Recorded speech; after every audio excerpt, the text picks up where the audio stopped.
Hello and welcome to another episode of Dental Lab Insights. I'm delighted to have Jonathan Hill with me here today. He's the founder of Accelerate, who specialise in helping dental laboratories develop marketing and business strategies. Jonathan, welcome. Thank you. So I wanted to start off really just asking you, how did you get into kind of the dental laboratory sector? Yeah, it's a great question. It wasn't a career path that I ever thought that I was going to go into, but my father owned a laboratory for about 37 years. And when he had a laboratory as I was a kid growing up, I really never knew what a dental laboratory did. And after college and with an opportunity at Sirona to come on board, I spent some time in his laboratory and saw what a dental technician does on a daily basis. And I saw where technology had infiltrated dentistry, and it just blew me away of where dentistry was headed. And so I never was able to help my father because he retired, was not able to help him with marketing and growing his laboratory. So when I'm able to help dental laboratories now, it's like I'm helping my father. So that's kind of my why of why I do what I do. Fantastic. Now, I know that you know quite a lot about kind of what you might call kind of marketing ninja moves. Mm-hmm. I wonder if you could maybe take us through some of the moves that laboratory should be taking. Yeah, absolutely. With being a marketing ninja, everybody knows what a ninja is. A ninja goes in somewhere and they're able to disrupt something, but you didn't see that they were there. You just see the effect of what they did. And if I were to break down being a marketing ninja into three components, one would be clarity. You have to be clear and keep your message simple. So much we overcomplicate things by saying too much instead of being clear in our message. And so our doctors as laboratories, they're looking for it to be so understandable in such a small, succinct way. So that would be number one. Right. Number two would be being different. If there were 30 laboratories in a room, how is this one different than the one right beside them? The laboratory space is very competitive now, and so many of the laboratories feel threatened by one another of losing their work to another laboratory. So a marketing ninja hack would be to be different, but it's got to be authentic to who you are. Right. So whatever you are, communicate that message, and you're going to stand out like a sore thumb to these doctors. Right. And then number three would be engagement. As social media has just blown up in the digital landscape, there's so much that we are all about ourselves. Everything we post, everything we put out there in regards to content is all about us.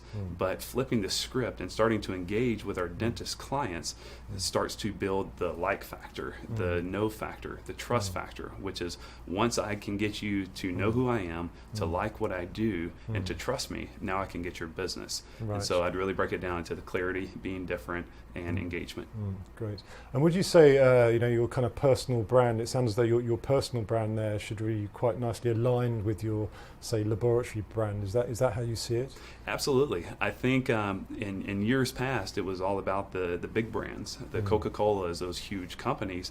But now I see there's such a shift with the personal brand. And I think our personal brand and our business brand are starting to become synonymous with one another, because we're starting to take away so much of the human element because everything's getting digitized now.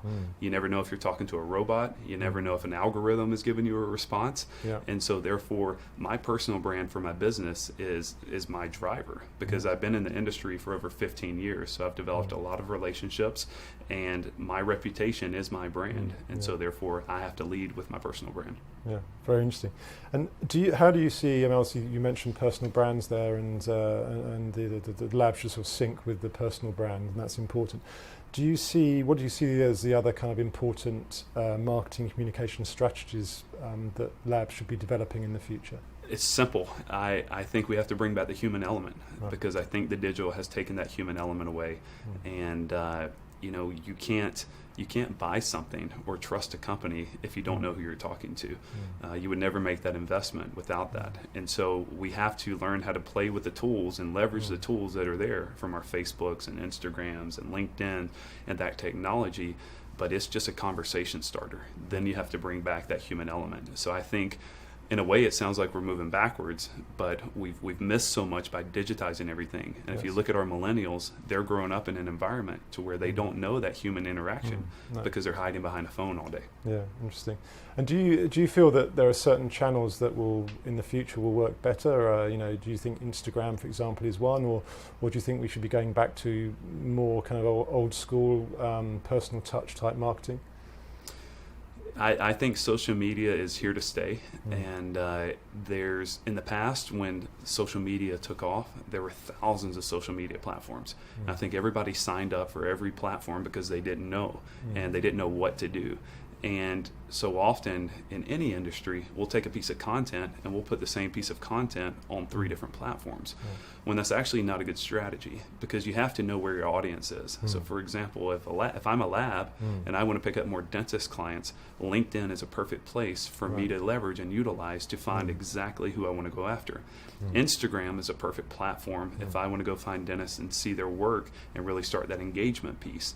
And Facebook, as an example, I leverage that almost as an online business card, to where there's not much.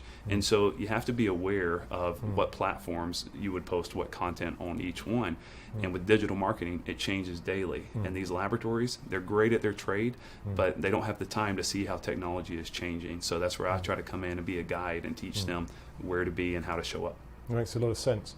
And so if there, just finally, if there's one kind of first move that a laboratory could take to kind of bring their marketing forward, what would be the sort of first step you would advise them to do? Yeah, that's a tough one. But I would say they have to, so often dental laboratories, they try to be all things to all people. And the truth is, if you try to be all things to all people, you're going to serve no one. And so to really get specific, if I'm a laboratory and I want to focus on Invisalign or clear aligners or dentures or whatever it is, understand what you want to promote and who you are, and then all vehicles, all platforms should communicate that message. Your website should have that message, your social media platform should have that message, and really the vehicle that you use doesn't matter. You just have to get consistent with what our laboratory is all about and who we serve. Fantastic. Jonathan, that's been brilliant. Thank you very much for your insights on becoming a marketing ninja. Good to see you. Thanks for coming in. So for more tips, stay tuned to Dental Lab Insights.